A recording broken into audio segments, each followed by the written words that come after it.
नमस्कार साथियों, BPSC mentor की इस मंच से मैं आपका स्वागत करता हूं और फरवरी 2025 की करंट अफेयर के साथ फिर से आपके सामने।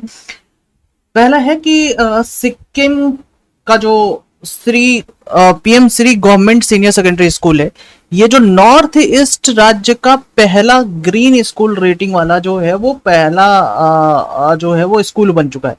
फिर से जो सिक्किम है, सिक्किम का PM Shri government senior secondary school है, नामची पूर्वोत्तर राज्य का पहला ग्रीन स्कूल रेटिंग प्राप्त करने वाला एकमात्र शैक्षणिक संस्थान बन चुका है। ठीक है, अगला है कि प्रयागराज में आयोजित महाकुंभ जो 6 फरवरी को जनजातीय सांस्कृतिक समागम 2025 का आयोजन किया गया, जिसमें 15,000 से अधिक आदिवासियों ने भाग लिया और इसका उद्देश्य भारत में आदिवासी समुदायों की समृद्ध विरासत और परंपराओं को प्रोत्साहित करना था। साथियों, प्रयागराज में जो महाकुंभ हुआ था, वहीं 6 फरवरी को जनजातीय सांस्कृतिक समागम 2025 का आयोजन किया गया। तो आपसे यही पूछा जा सकता है कि जनजातीय सांस्कृतिक समागम 2025 कहां आयोजित हुआ? प्रयागराज में। बस इतना ही आप याद करके रखेंगे। 11 फरवरी 2025 को नई दिल्ली में प्रधानमंत्री नरेंद्र मोदी ने भारत ऊर्जा सप्ताह 2025 को का वर्चुअली उद्घाटन किया। तो भारत ऊर्जा सप्ताह का जो उद्घाटन का हुआ नई दिल्ली में, यह ऊर्जा सप्ताह का तीसरा संस्करण था और जिसका आयोजन यशोभूमि नई दिल्ली में हुआ। कोई याद रखने वाली ज्यादा चीज नहीं है। भारत ऊर्जा सप्ताह जो है वो कहां उसका उद्घाटन हुआ? ये हुआ नई दिल्ली में। अब आते हैं, अगली बात करते हैं। त्रिपुरा सरकार ने 80,000 छात्रों को प्रशिक्षित करने के लिए त्रिपुरा इंस्टीट्यूट ऑफ टेक्नोलॉजी में कौशल उदय टोंगई प्रशिक्षण कार्यक्रम जो है वो शुरू की गई है। तो कौशल उदय टोंगई मतलब त्रिपुरा से याद करके रखना। कौशल उदय टोंगई कार्यक्रम कहाँ स्टार्ट हुआ है? त्रिपुरा ने। और त्रिपुरा में इसमें 80,000 छात्रों को जो है वो प्रशिक्षण का काम करेगी। अब है SEBI, security exchange board of India ने हाल ही में एक नया प्लेटफॉर्म लॉन्च किया है जिसका नाम है मित्र। और मित्र के जरिए क्या करना चाह रही है सेबी? मित्र के जरिए जो निवेशक है उनके खोए हुए जो निवेश हैं और ऐसे म्यूचुअल फंड्स जो निष्क्रिय हैं उनके बारे में जो है वो जानकारी मिलेगी। ऐसे म्यूचुअल फंड जो पहले से कोई काम में नहीं आ रहे, उनकी जानकारी जो है वो मित्र पोर्टल से मिलेगी। ऐसे निवेशक के जानकारी जिनके निवेश खो चुके हैं वो उनकी जानकारी आपको मित्र पोर्टल से मिलेगी। तो मित्र पोर्टल जो है वो सेबी का खोया पाया जो है एक तरीके का पोर्टल है। उत्तर प्रदेश विधानसभा जो है वो अनुवादक की सुविधा से लेस भारत की पहली विधानसभा है। ये बात रिपीटेड है और ये बात हमने पढ़ी भी थी। ठीक है, और इसको जो है आप क्या कर सकते हो, एमपीक्यू में शामिल कर सकते हो। क्या कि सेबी ने जो है वो मित्र पोर्टल लॉन्च किया। ये बहुत पुरानी न्यूज है लेकिन फिर भी केंद्रीय नागरिक उड्डयन मंत्री राम मोहन नायडू ने भारत में पायलटों के लिए ईपीएल इलेक्ट्रॉनिक पर्सनल लाइसेंस का शुभारंभ किया और ये ऐसा करने वाला भारत दुनिया का दूसरा देश बन चुका है। ठीक है, और हमने ऐसा देखा था कि ईपीएल को लेने वाली जो है वो पहली महिला कौन बन चुकी हैं। ठीक है, तो ये जानकारी आप जो है वो देंगे मुझे कि इलेक्ट्रॉनिक पर्सनल लाइसेंस को देने वाली जो पहली महिला कौन बन चुकी है, ये बात हमने पढ़ा है। ठीक है,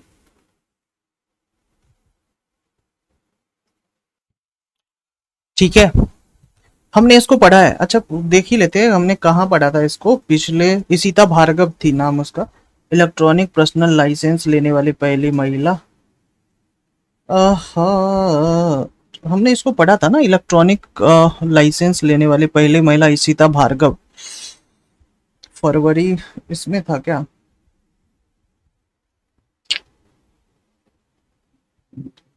चलिए, हमने इसको कहीं पढ़ा था। इशिता भार्गव थी। भारत की इलेक्ट्रॉनिक पर्सनल लाइसेंस लेने वाली पहली महिला का नाम क्या था? इशिता भार्गव।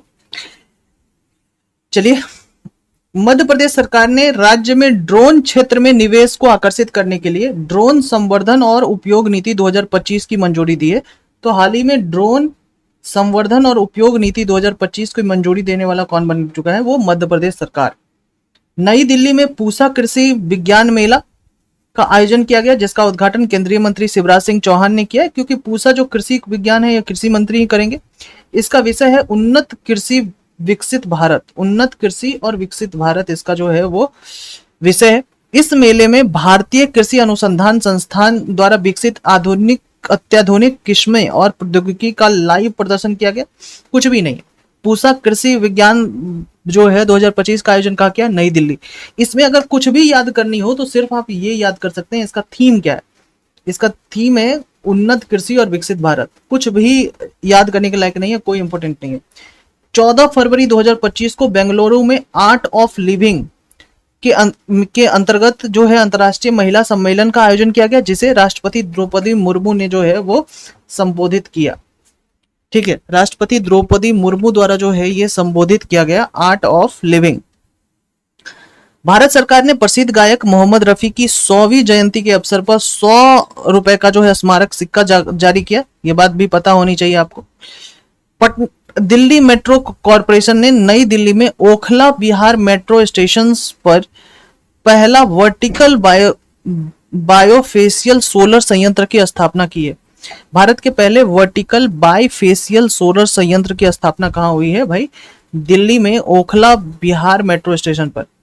ठीक है, तो ये एमपीक्यू में आप शामिल करेंगे, ये मोस्ट प्रोबेबल क्वेश्चन में शामिल हो जाएगा कि दिल्ली मेट्रो कॉरपोरेशन ने नई दिल्ली में ओखला विहार मेट्रो स्टेशन पर भारत के पहले वर्टिकल बायोफेशियल सोलर संयंत्र की स्थापना कहाँ हुई? ओखला विहार मेट्रो स्टेशन पे। और भारत की पहली वर्टिकल ओवरब्रिज कहाँ है भाई? ठीक है, तो ये जो है वो तमिलनाडु में है। कहाँ है आप बताएंगे?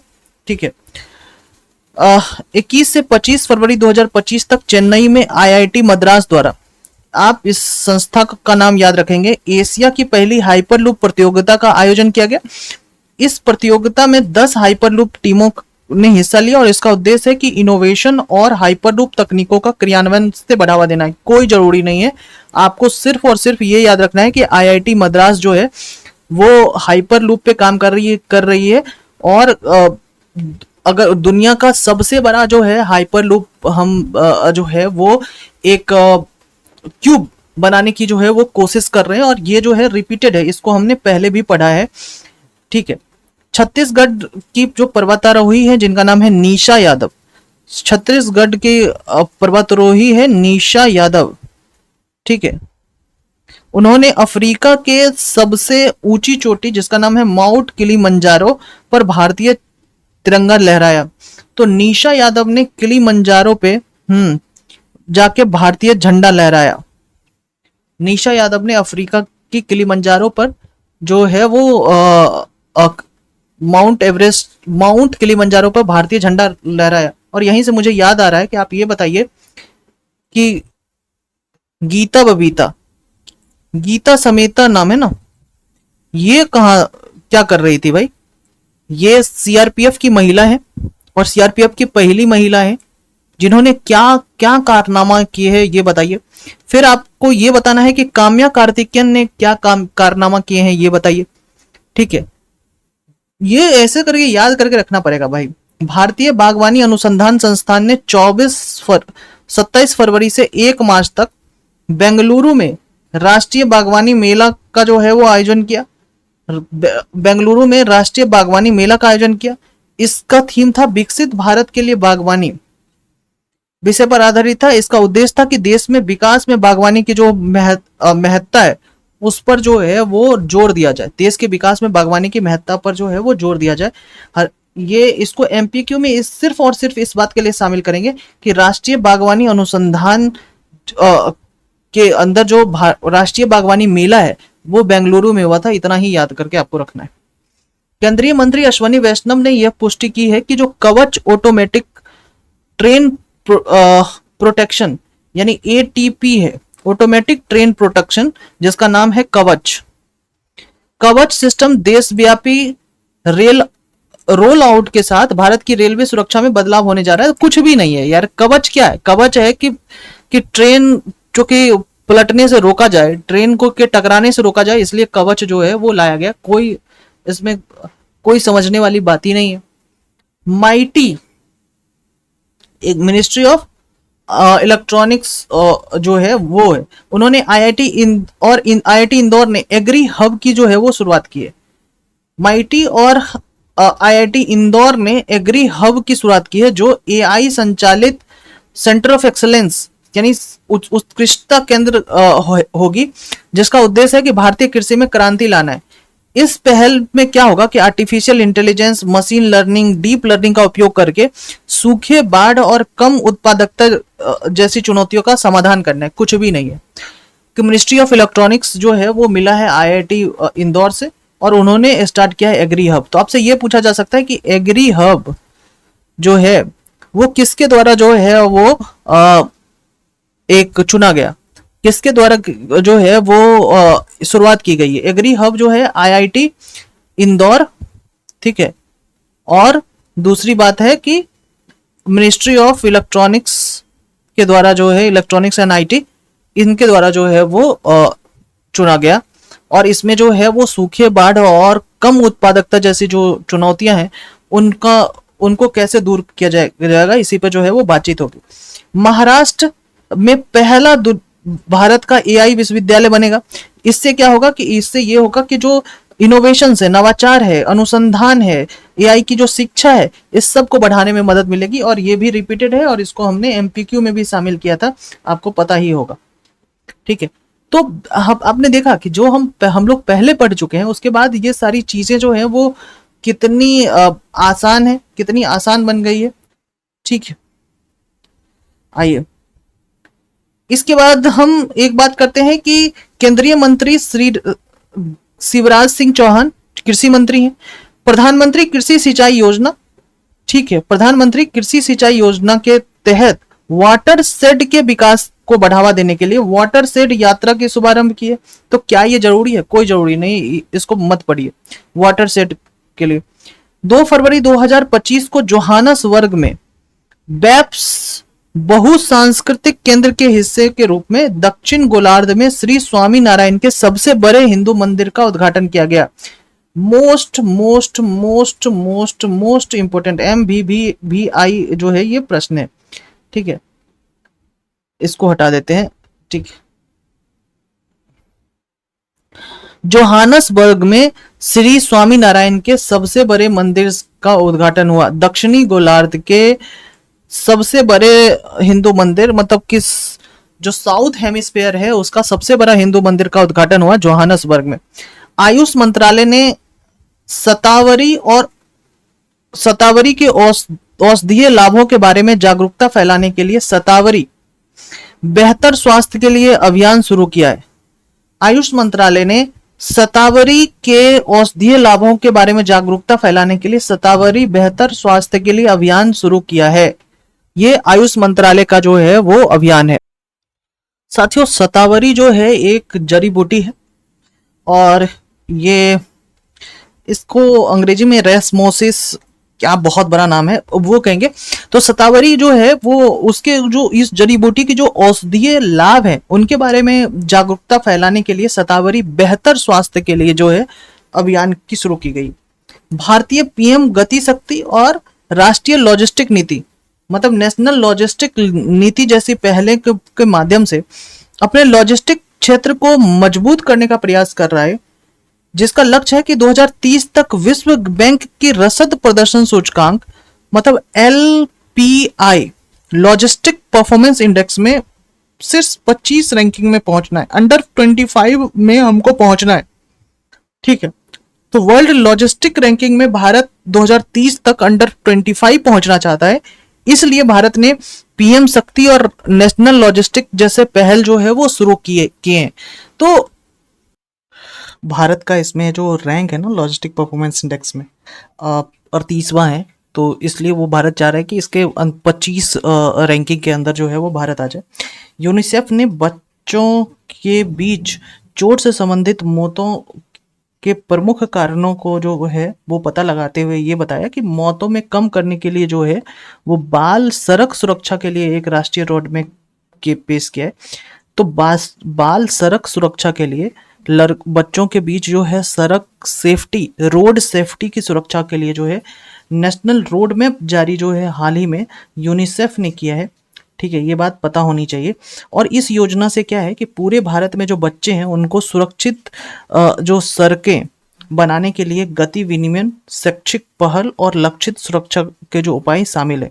देखो क्या है कि यूनिसेफ ने बच्चों के बीच जो चोट से संबंधित मौत है उनके प्रमुख कारण दुर्घटनाओं से होने वाली मौतों को कम करने के लिए सड़क सुरक्षा के लिए एक राष्ट्रीय रोड मैप जारी किया है। इतना ही याद करना है कि यूनिसेफ जानता है कि बच्चों को अगर चोट लगती है उसमें सबसे अधिक मौतें जो हैं वो एक्सीडेंट से होता है, दुर्घटना से होता है, सड़क पार करते हुए होता है।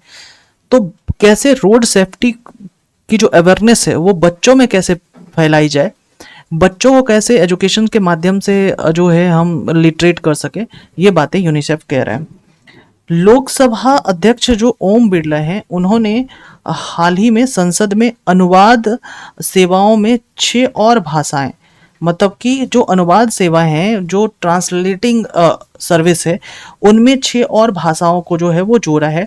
ये जो भाषा है वो कौन कौन सी भाषा है? देखो, भाषा है बोडो है, डोगरी है, मैथिली है, मणिपुरी है, संस्कृत है और उर्दू है। तो फिर से इसको देखो याद कैसे करना है। उर्दू तो है, और उर्दू अगर होगी संस्कृत भी है। नॉर्थ ईस्ट की एक भाषा होगी मणिपुरी ले लिए हमने। मैथिली बिहार वाला आ गया है, ठीक है। डोगरी सब ऊपर ऊपर चले गए, कश्मीर वाला एरिया। और बोडो आप देख रहे हो कि जो असम वाला एरिया जो है। तो ये जो सारे चीज़ है ना, इन 6 भाषाओं को शामिल किया है।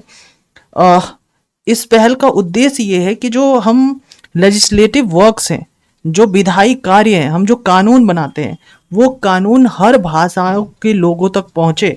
यानी कानून की जो चर्चाएं हैं उनमें समावेशिता को बढ़ाना है, इंक्लूसिविटी को बढ़ाना है, ये बात है।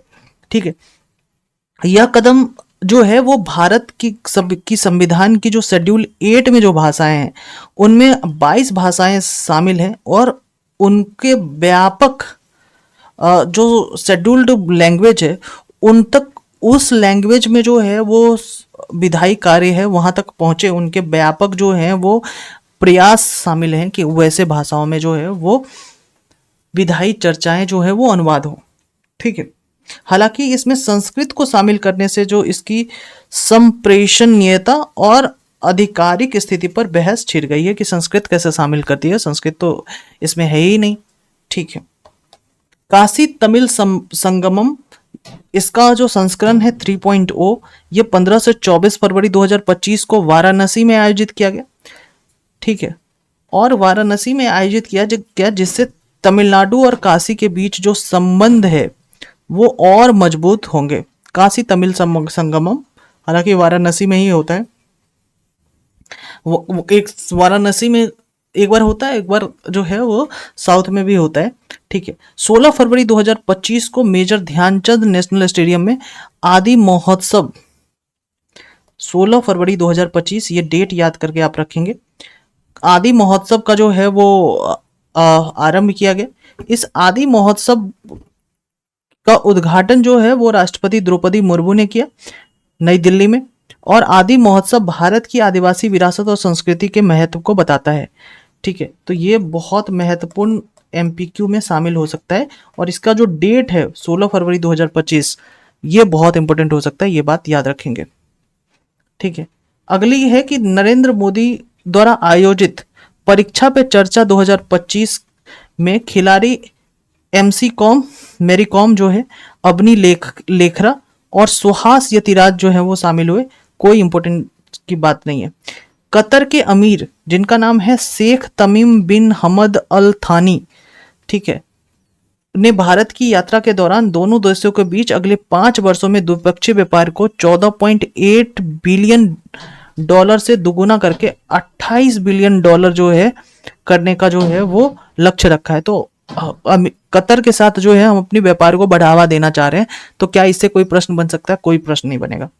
भारत के पहले open air wall art museum का जो है वो उद्घाटन मौसम उद्घाटन मौसम भवन नई दिल्ली में किया गया है, जो भारतीय मौसम विज्ञान विभाग के 150 साल पूरे होने के उपलक्ष्य में किया गया। और मेरा मानना है कि ये मोस्ट मोस्ट मोस्ट इम्पोर्टेंट जो है वो करंट में शामिल इसको करिए, ये पूछा जा सकता है। ठीक है, open air art wall museum का उद्घाटन कहाँ हुआ? नई दिल्ली में, मौसम विभाग में। मौसम विभाग के 150 साल पूरे होने के उपलक्ष्य में ये किया गया। 18 फरवरी 2025 को केंद्रीय मंत्री भूपेंद्र यादव ने भारतीय रिसाइकलिंग और पर्यावरण उद्योग संघ, ठीक है, द्वारा आयोजित अपशिष्ट रिसाइकलिंग और जलवायु परिवर्तन 2025 का सम्मेलन का उद्घाटन किया गया। कोई जो है वो जरूरी नहीं है। भारत का पहला चिड़ियाघर आधारित बायो बैंक पश्चिम बंगाल के दार्जिलिंग में पाइजा नायडू हिमालयन जूलॉजिकल पार्क में स्थापित किया गया। और जुलाई 2024 में संचालित यह सुविधा लुप्तप्राय प्राणियों को आनुवंशिक सामग्री जो है को संरक्षित करना है। तो चिड़ियाघर आधारित बायो बैंक कहाँ हुआ? दार्जिलिंग में। भारत के लिए एक ऐतिहासिक उपलब्धि के रूप में देश का प्रकृति परीक्षण अभियान 5 गिनीज वर्ल्ड बुक में जो है वो बनाए हैं। भारत के लिए एक ऐतिहासिक उपलब्धि के रूप में देश का प्रकृति परीक्षण अभियान ने 5 गिनीज वर्ल्ड बुक जो है वो रिकॉर्ड बनाए हैं, जो समग्र स्वास्थ्य सेवा आयुर्वेद के प्रति देश की प्रतिबद्धता को दर्शाते हैं। तो देश का प्रकृति परीक्षण अभियान, ठीक है, ये बात याद रखना। देश का प्रकृति परीक्षण अभियान जो है उन्होंने अब तक 5 गिनीज वर्ल्ड रिकॉर्ड बनाए हैं। जो इलेक्ट्रॉनिक्स और सूचना प्रौद्योगिकी मंत्रालय, जिसको माइटी कहेंगे, उन्होंने सार्वजनिक और निजी सेवाओं तक निर्बाध पहुंच के लिए आधार प्रमाणीकरण को बढ़ाने के लिए आधार सुशासन पोर्टल लॉन्च किया है। आपको सिर्फ यही याद रखना है कि हाल ही में आधार सुशासन पोर्टल किसने लॉन्च किया है? तो आप क्या कहेंगे? Ministry of electronics and communication, ठीक है, इन्होंने लॉन्च किया। असम के डिब्रूगढ़ शहर को असम ने अपने दूसरी राजधानी के रूप में जो है वो चुन लिया है। 2 फरवरी को विश्व आर्द्र भूमि दिवस के रूप में मनाया गया। और भारत में यह दिवस 2025 में उत्तर प्रदेश के पार्वती अर्गा रामसर साइट गोंडा में मनाया गया। यही क्वेश्चन पूछा जाएगा आपको। यही क्वेश्चन जो है वो ये महा इंपोर्टेंट एमएमपीक्यू है, ठीक है, मोस्ट इंपोर्टेंट प्रोबेबल क्वेश्चन, ठीक है। भारत में यह दिवस 2025 में उत्तर प्रदेश के पार्वती अर्गा रामसर साइट में जो है गोंडा में ये मनाया गया 2 फरवरी को, विश्व आर्द्र भूमि दिवस। इसका थीम क्या था? Protecting wetland for our common future. Protecting wetland for our common future. Bihar का पहला गोट सीमेन स्टेशन कहाँ बनेगा भाई? गया में बनेगा। बिहार का पहला गोट सीमेन स्टेशन कहाँ बनेगा? गया में बनेगा। बिहार आधारित करंट जो है उसके एक अलग से जो है वो वीडियो बनेंगे पूरे, वो भी आपके साथ जो है हम शेयर करेंगे। न्यूजीलैंड के एक पर्वत माउंट तारानाकी को कानूनी व्यक्ति के रूप में दर्जा दिया गया। जैसे आपको पता है ना कि भारत में भी गंगा को कानूनी रूप से जो है एक लीगल पर्सन मानते हैं, तो कानूनी व्यक्ति का दर्जा दिया गया। यहाँ के मूल निवासी माओरी समुदाय इस पर्वत को अपना पूर्वज मानता है। तो न्यूजीलैंड का माउंट तारानाकी को जो है वो हाल ही में एक कानूनी व्यक्ति का जो है वो दर्जा दिया है। न्यूजीलैंड ने अपने यहाँ के माउंट तारानाकी को एक कानूनी व्यक्ति के रूप में दर्जा दिया है। अंतर्राष्ट्रीय बिग कैट अलायंस, यही क्वेश्चन बनेगा, MPQ। अंतर्राष्ट्रीय बिग कैट अलायंस जो है की स्थापना पर फ्रेमवर्क समझौता आधिकारिक तौर पर 23 जनवरी 2025 को लागू हुआ। तो आपसे यही पूछेगा अंतर्राष्ट्रीय बिग कैट अलायंस जो है वो क्या है, इसमें कितने मेंबर्स है, कब शुरू हुआ, ठीक है, इन सारी चीजों की जानकारी आप लेंगे। और G20 का क्या रोल है बिग कैट अलायंस की शुरुआत में, ठीक है, भारत में हुए G20 का क्या रोल है। तो अंतर्राष्ट्रीय बिग कैट अलायंस के बारे में अगर आपको जानकारी हो तो कमेंट करके एकदम से जो है वो बताइए। पूर्वोत्तर हेतु महिला उद्यमिता कार्यक्रम जिसका नाम है स्वावलंबिनी का शुभारंभ केंद्रीय मंत्री जयंत चौधरी ने किया। यह नीति आयोग के सहयोग से शुरू किया गया कार्यक्रम है। स्वावलंबनी, तो पूर्वोत्तर हेतु महिला उद्यमिता के लिए जो है वो नीति आयोग का कार्यक्रम है स्वावलंबिनी। इसका उद्देश्य है कि जो पूर्वोत्तर ईस्टर्न इंडिया है, पूर्वोत्तर भारत है, वहां जो चयनित उच्च शिक्षण संस्थानों की जो छात्राएं हैं उनमें जो इंटरप्रेन्योरशिप स्किल है, मानसिकता है, उसके संसाधन और मार्गदर्शन का कार्य करे। क्या नाम है? स्वावलंबिनी। चलिए, मिशन पोषण 2.0 की कुशल निगरानी और सेवा हेतु आंगनवाड़ी कार्यकर्ताओं को स्मार्टफोन उपलब्ध किया जाएगा। अब आंगनवाड़ी में कार्य करने वाले लोगों को स्मार्टफोन भी दिया जाएगा। बिहार में भ्रष्ट लोक सेवकों पर कार्रवाई होती हुई अलग से मुख्य जांच आयुक्त निदेशालय का गठन किया गया। ठीक है, कहीं कोई दिक्कत नहीं है। कर्नाटक राज्य को हाल ही में नक्सल मुक्त राज्य जो है वो घोषित किया गया, यानी कि कर्नाटक हाल ही में नक्सल मुक्त जो है वो राज्य के रूप में घोषित हुआ है। ये तो अच्छी न्यूज है। ठीक है, इसको आप एमपीक्यू में शामिल कर सकते हैं। ठीक है, लिख ही दें एमपीक्यू।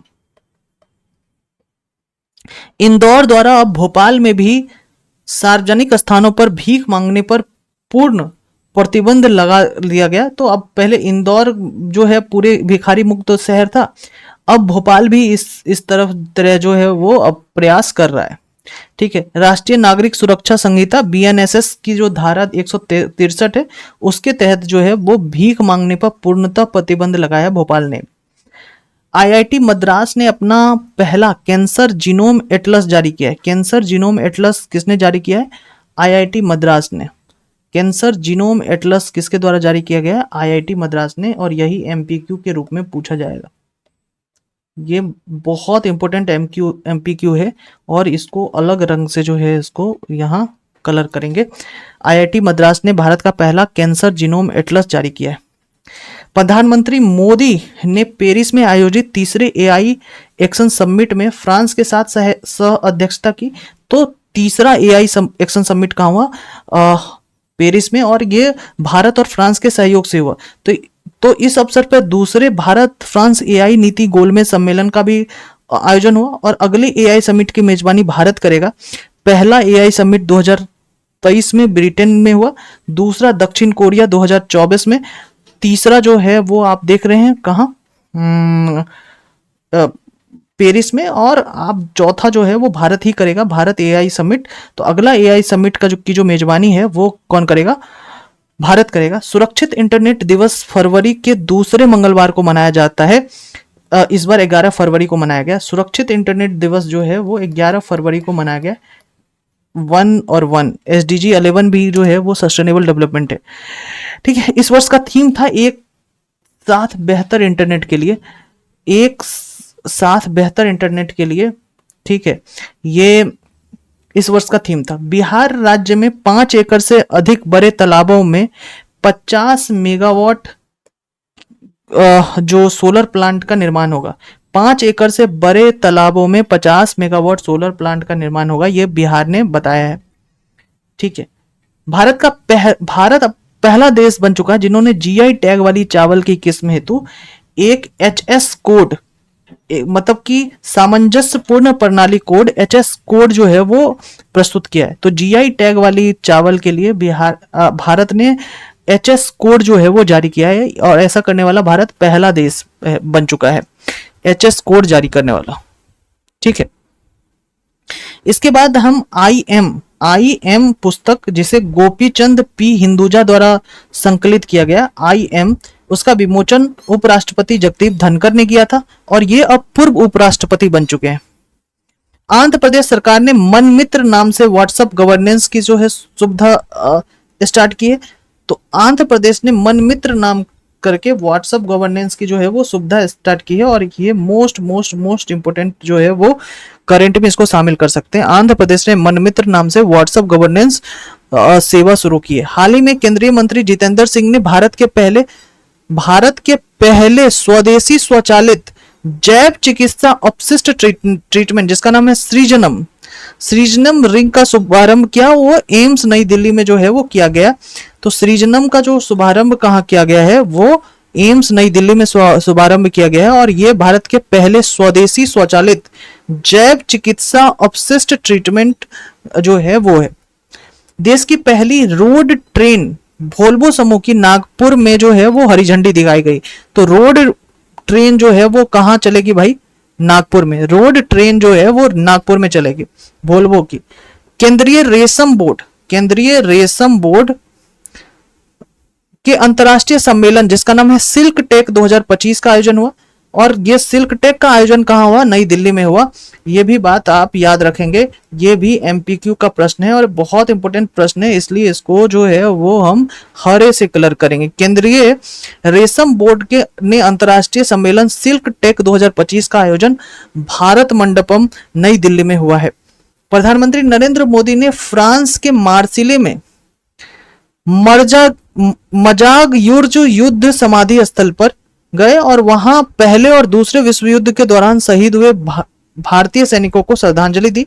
साथ ही में मोदी के साथ जो फ्रांस के राष्ट्रपति थे वो भारत के नए वाणिज्य दूतावास जहां मार्सिले में जो है उसका उद्घाटन किया।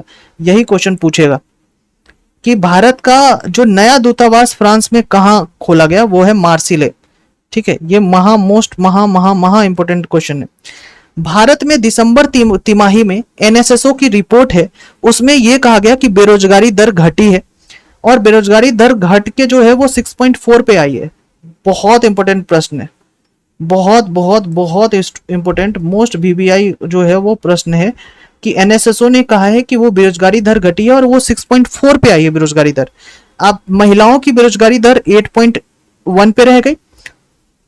ठीक है, और श्रम बल भागीदार बढ़कर जो है वो 50.4% हो गई।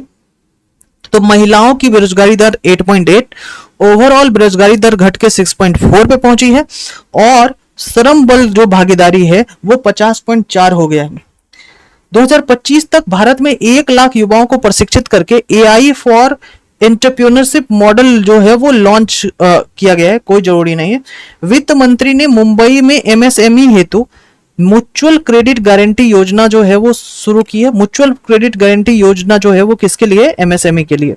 ठीक है, इतना ही याद करके रखना है। उत्तर भारत का पहला ग्रीन हाइड्रोजन प्लांट, उत्तर भारत का पहला green hydrogen plant Himachal Pradesh में शुरू हुआ और इसकी क्षमता जो है वो 1 मेगावाट की है। उत्तर भारत का पहला ग्रीन हाइड्रोजन प्लांट जो है वो हिमाचल प्रदेश में है और इसकी जो क्षमता है वो 1 मेगावाट की है। देश का सबसे बड़ा जो टेक्सटाइल पार्क है जो 300 एकड़ की लागत से बनेगा वो लखनऊ में पीएम मित्र योजना के अंतर्गत जो है बनेगा। आपको ये पता होगा और ये रिपीटेड है, ये हमने पढ़ा है पहले भी। देश का पहला एआईसीटी जो है वो कहां बनेगा भाई, लखनऊ में बनेगा। देश का पहला एआईसीटी जो है वो भी लखनऊ में बनेगा। देश का पहला पॉलीमर संयंत्र लखीमपुर खीरी में बनेगा। देश का पहला पॉलीमर संयंत्र जो है वो लखीमपुर खीरी में बनेगा जिसकी लागत जो है 2850 करोड़ रुपए है। वित्तीय साक्षरता दिवस 2025 आरबीआई ने मनाया है और आरबीआई ने वित्तीय साक्षरता दिवस 2025 जो है वो 24 से 28 फरवरी तक जो है वो आयोजित किया, जिसका मुख्य थीम था कि वित्तीय साक्षरता महिला समृद्धि है। वित्तीय साक्षरता महिला समृद्धि है और ये मोस्ट इंपोर्टेंट जो है वो वीवीआई है। यहीं से क्वेश्चन पूछेगा भाई। वित्तीय साक्षरता सप्ताह जो है वो 24 से 28 फरवरी तक आयोजित किया गया जिसका थीम था वित्तीय साक्षरता जो है वो महिला की समृद्धि है। ट्राइफेड ने हाल ही में आदिवासी जनजातीय व्यवसायों के लिए सुविधा प्रदान हेतु मीसो प्लेटफॉर्म के साथ समझौता किया है।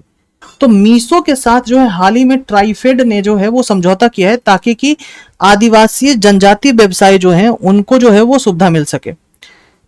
पंचायती राज्य मंत्रालय ने पंचायत अंतरण सूचकांक जारी किया है। पंचायत अंतरण सूचकांक जारी किया है। इसके तहत जो शीर्ष राज्य हैं, सबसे पहले कर्नाटक, उसके बाद केरल, उसके बाद तमिलनाडु, महाराष्ट्र और उत्तर प्रदेश। शीर्ष राज्य जो है कर्नाटक है और इसमें बिहार 18वें पायदान पे है। देश का पहला राज्य मध्य प्रदेश बना है जिन्होंने समर्पित वैश्विक क्षमता केंद्र जीसीसी जो है वो लागू की है। तो देश का पहला राज्य मध्य प्रदेश बना है जिसने समर्पित वैश्विक क्षमता केंद्र जीसीसी लागू की है। इसमें वैश्विक नवाचार और सहयोग की भी प्राप्ति हो सकेगी। तो जीसीसी ग्लोबल वैश्विक क्षमता केंद्र capability centre, global capacity capability centre जो है वो किसने खोला है, भाई मध्य प्रदेश ने खोला है। आईआईटी कानपुर के शोधकर्ता ने नाबार्ड के सहयोग से निर्जलीकरण तकनीक जो है वो विकसित की है। तो निर्जलीकरण जो तकनीक है वो किसने विकसित किया है? आईआईटी कानपुर ने, वो नाबार्ड के सहयोग से। आइए, यह तकनीक अपशिष्ट को कम करने और कृषि लाभ को बढ़ाने के लिए एक कुशल और पर्यावरण अनुकूल तरीका है जो आईआईटी कानपुर के साथ जो है नाबार्ड ने जो है मिलकर किया।